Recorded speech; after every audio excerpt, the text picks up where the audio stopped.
ಈ ಹೋರಾಟ ದಿನನಿತ್ಯ ಪ್ರತಿಯೊಂದು ಮನೆಯಲ್ಲಿ ಚರ್ಚೆ ಆಗುವ ವಿಷಯ ಆಗಿದೆ. ದಿನನಿತ್ಯ ಎಲ್ಲರ ಮೊಬೈಲಲ್ಲಿ ಬರ್ತಾ ಇದೆ. ಇದು ಎಲ್ಲಿ ಆಗಿದೆ ಅಂದರೆ ಸುರತ್ಕಲಲ್ಲಿ. ಯಾಕಾಗಿದೆ ಅಂದರೆ ಟೋಲನ್ನು ಮುಚ್ಚಿಸಬೇಕು ಅಂತ ಹೇಳಿ ತುಂಬ ಜನಸಾಮಾನ್ಯರು ಬಂದಲ್ಲಿ ಸೇರಿದ್ರು, ಹೋರಾಟ ಮಾಡಿದ್ರು. ಈ ರಾಜಕಾರಣಿಗಳು ಅವರ ಬಲ ಪ್ರದರ್ಶನ ಮಾಡಿ ಹೋರಾಟ ಮಾಡುವವರನ್ನು ಜೀಪಲ್ಲಿ ಹತ್ತಿಸ್ಕೊಂಡು ಬಂಧಿಸಿದ್ರು ಅಂತ ಹೇಳುವ ಮಾತು ಎಲ್ಲ ಕಡೆ ಕೇಳ್ತಾ ಬಂದಿದೆ. ಸೊ ಇದೊಂದು ಜನಪರವಾಗಿದ್ದ ಹೋರಾಟ. ಈ ಹೋರಾಟದಲ್ಲಿ ಭಾಗವಹಿಸಲಿಕ್ಕೆ ನನಗೆ ತುಂಬ ಸಂತೋಷ ಇದೆ. ಇನ್ನು ಮುಂದಕ್ಕೂ ನಾನು ಭಾಗವಹಿಸ್ತೇನೆ. ಈ ವಿಡಿಯೋ ನೋಡಿ ನನಗೇನು ಬೇಜಾರು ಅಂತ ಅನಿಸ್ತಿಲ್ಲ. ಯಾಕೆಂದರೆ ನಾವು ನೋಡ್ತಾ ಬಂದಿದ್ದೇವೆ, ಇದು ಏನು ಲಂಚದ್ದು ಅಥವಾ ಮಂಚದ್ದು ವಿಡಿಯೋ ಅಲ್ಲ. ಈ BJP ಶಾಸಕರು, ಎಷ್ಟೋ ಜನ ಶಾಸಕರು, ಹಾಲಪ್ಪ ಆಗಿರ್ಬೋದು, ರಘುಪತಿ ಭಟ್ ಆಗಿರ್ಬೋದು, ರೇಣುಕಾಚಾರ್ಯ ಆಗಿರ್ಬೋದು, ರಮೇಶ್ ಜಾರಕಿಹೊಳಿ ಆಗಿರ್ಬೋದು, ಇಂಥ ಮಾನ ನಾಚಿಗೆಟ್ಟವರು ಅವರ ವಿಡಿಯೋಗಳು ವೈರಲ್ ಆಗಿ ಇವತ್ತು ಅವರು ರಾಜಕಾರಣ ಮಾಡ್ತಾ ಇದ್ದಾರೆ, ಎಲೆಕ್ಷನ್ಗೆ ನಿಲ್ತಾ ಇದ್ದಾರೆ, ಜನರನ್ನು ಎದುರಿಸ್ತಾ ಇದ್ದಾರೆ. ಜನಪರವಾದ ಹೋರಾಟ ಮಾಡಿದವಳು ನಾನು. ಈ ವಿಡಿಯೋ ನೋಡಿ ಕುಗ್ಗಿಸುವಂಥದ್ದು ಏನೂ ಇಲ್ಲ.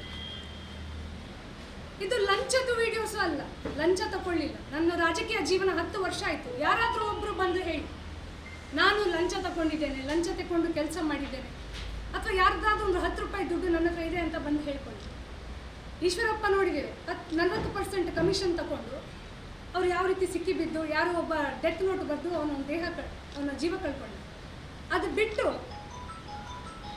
ಈ ಟೋಲ್ ಗೇಟು ಅದು ಒಂದು ವಸೂಲಿ ಕೇಂದ್ರ ಈ ಶಾಸಕರುಗಳಿಗೆ, MP ಗಳಿಗೆ. ಅದಕ್ಕೆ ಅವರು ಅದನ್ನು ಮುಚ್ಚುತ್ತಾ ಇಲ್ಲ.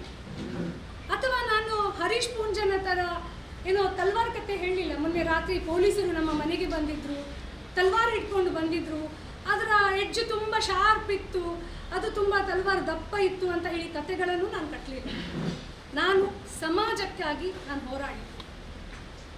ಎಲ್ಲೋ ಒಂದು ಕಡೆ ನೋಡಿದೆ ನಾನು ಕಾಂತಾರ 2 ಅಂತ ಹೇಳಿ. ಆ ಟ್ರೋಲ್ ಮಾಡಿದವರಿಗೆ ನಾನು ಹೇಳ್ತೇನೆ, ಇದು ಕಾಂತಾರ 2 ಅಲ್ಲ, ಇದು ಕಾಂತಾರ 3 ಅಂತ.